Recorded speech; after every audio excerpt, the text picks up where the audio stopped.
One thing I would tell you, while I did say that I expect that the global economy will have challenges over the next period of time, it has proven more resilient, and frankly, everybody has been proven wrong during this period. So I would be careful about assuming that people have suddenly learned how to forecast well. And in my speech, I said that forecasts are not destiny.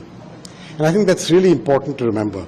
India is doing a lot of things which has allowed it to stay ahead. You've just had a great growth year. And most countries would be very happy with the 7% growth rate in this environment. So I'm a little more optimistic about where this could go. My general sense is if there's a global slowdown, the one thing that India has going for it is the very high percentage of its GDP that comes from domestic consumption.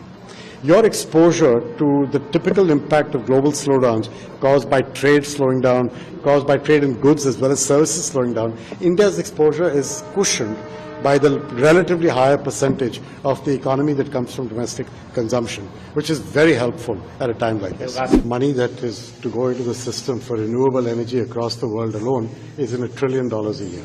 If you look at anybody's estimates, right? So the fact is that kind of money you cannot get from governments or multilateral banks alone, or even philanthropies. You have to get the private sector involved. The question is, we've created a private sector investment lab that will help us understand how to do this well. The fact remains you will need different forms of concessional capital.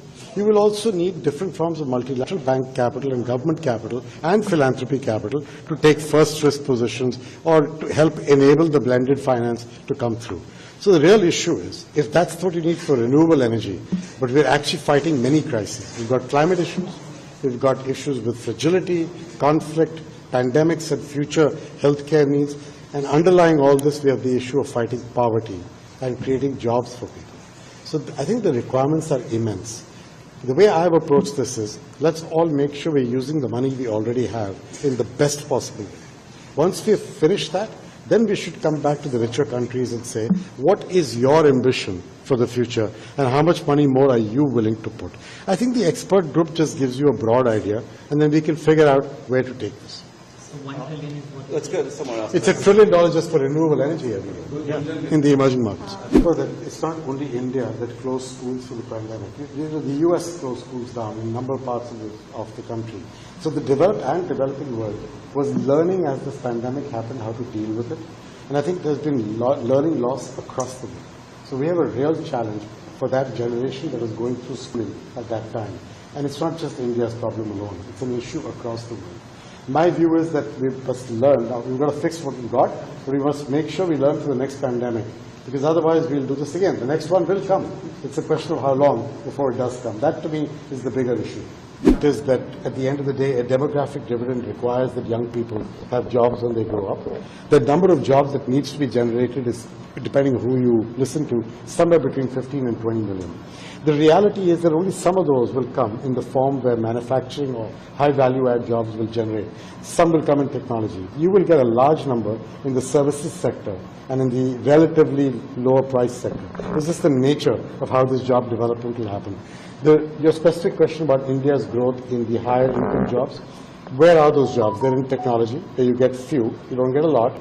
They're in manufacturing, where I think India's opportunity currently is to cash in on the China +1 opportunity. This opportunity won't stay open for 10 years. This is a 3 to 5 year opportunity when the supply chains start relocating, or let's say not relocating but adding on in another location.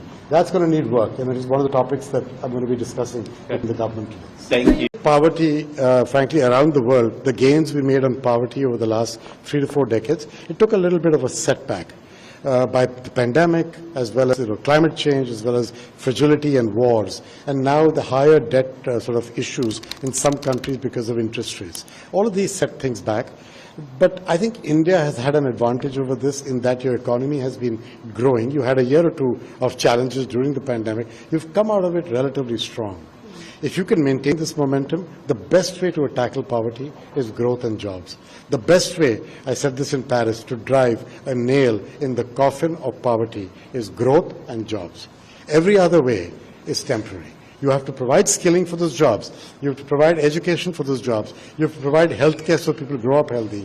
But finally, it's about growth and jobs. And your country is focused on that. So I'm actually more optimistic today with all the infrastructure investment that has been going on, and with all the investment in digital and physical infrastructure, and what I saw today in the skilling space, I'm actually more optimistic today than I was in prior years. Great. So Thanks, everyone. thank you all very much.